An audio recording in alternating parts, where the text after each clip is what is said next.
Sayang, ketemu. Aduh, kamu ini pelan-pelan dong. Emangnya ketemu apa? Aku ketemu ibumu.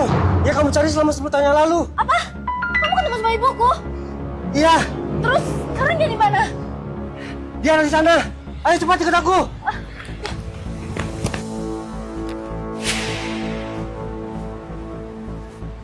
Ibu, aku pesan 2 mangkok sotonya ya, yang spesial di sini.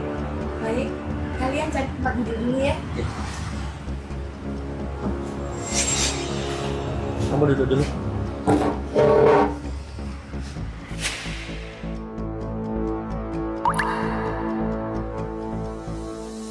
Ini hati-hati panas. Iya. Bu, tunggu bentar. Kelihatannya tokonya lagi sepi ya. Gimana kalau kita ngobrol sebentar? Oke, boleh.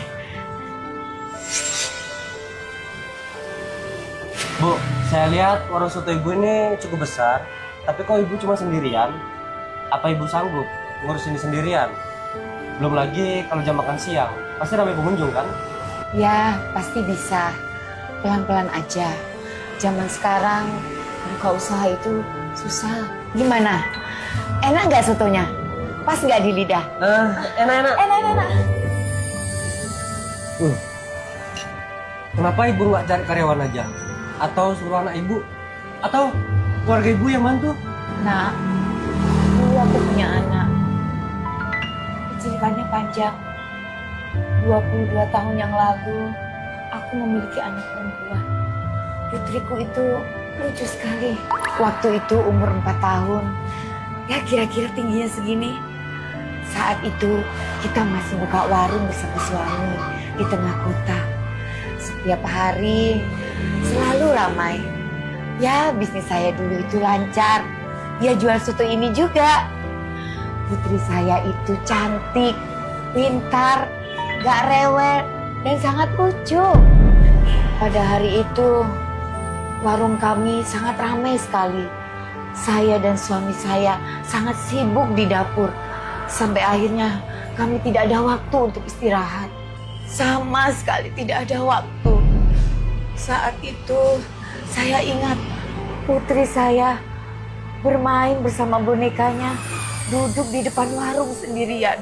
Karena pelanggan terlalu ramai, saya dan suami saya sampai tidak sempat mengawasinya. Karena anak saya tidak rewel, jadi saya dan suami tidak khawatir. Tapi setelah pelanggan pulang dan saya dan suami sudah menyelesaikan dapur, saat itu saya mencari anak saya dan tiba-tiba dia sudah tidak ada. Dan saat itu saya dan suami langsung menutup warung saya dan mencari kemana-mana, keliling dari rumah ke rumah, tanya sana sini. Saya sampai tanya ke orang, ada nggak lihat anak perempuan saya yang tingginya segini? Dia anak yang pintar dan lucu dan membawa boneka kecilnya. Dari sekian rumah yang saya tanya, tapi semuanya tidak membuahkan hasil. Dan saya juga lapor ke polisi. Polisi juga membantu mencarinya untuk beberapa hari.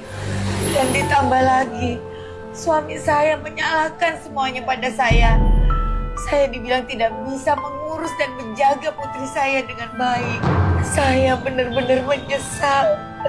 Saat itu putriku masih kecil. Pasti dia benar-benar takut tidak menemukan orang tuanya. Apakah dia kelaparan? Apakah dia kedinginan? Apakah dia sudah makan? Saat itu rasanya langit mau runtuh. Dan saat itu juga suami saya menceraikan saya. Semenjak saya diceraikan, saat itu juga saya bertekad apapun yang terjadi, saya harus menemukan putri saya. Saya pinjam uang ke saudara dan teman-teman saya untuk membuka warung soto di beberapa daerah yang saya kunjungi. Saya berharap ketika putri saya besar nanti, dia bisa mengunjungi warung saya dan bisa mencicipi soto ayam buatan saya. Dan pastinya bisa mengenali saya sebagai ibunya. Sudah lebih dari 20 tahun, dia juga belum ada datang. dan mengatakan soto saya enak sekali. Tante, sudah bertahun-tahun berlalu. Hidup Tante masih sangat berat. Iya, sangat berat. Tante, aku yakin kamu pasti akan menemukan putrimu. Kalian berdua makan saja dulu. Saya mau beres-beres. Tante, Ada apa? apakah nama panggilan putri Tante Felicia? Iya. Kok kamu bisa tahu? Apakah di leher putri Tante ada tanda lahir? Iya, benar. Waktu itu dia hilang di Jalan Supratman. Iya, benar.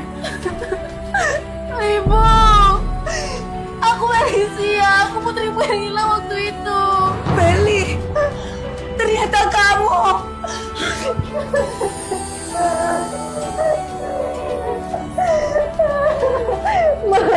Maafin aku datang terlambat, Ma. Aku benar-benar sayang Mama. Maafin aku karena bikin Mama udah menderita. Ini semua salah Mama. Sampai kehilangan kamu. Bertahun-tahun. Pasti kamu hidup menderita. Ma, rasa soto ayam Mama masih enak. Masih sama seperti waktu kecil dulu. Mama tahu nggak? Selama ini Felicia juga mencari Mama. Sayang, kita kan sudah menemukan Mama. Kita ajak Mama pulang ke rumah yuk. Ma, ayo kita pulang ke rumah, Ma. Ayo, Ma.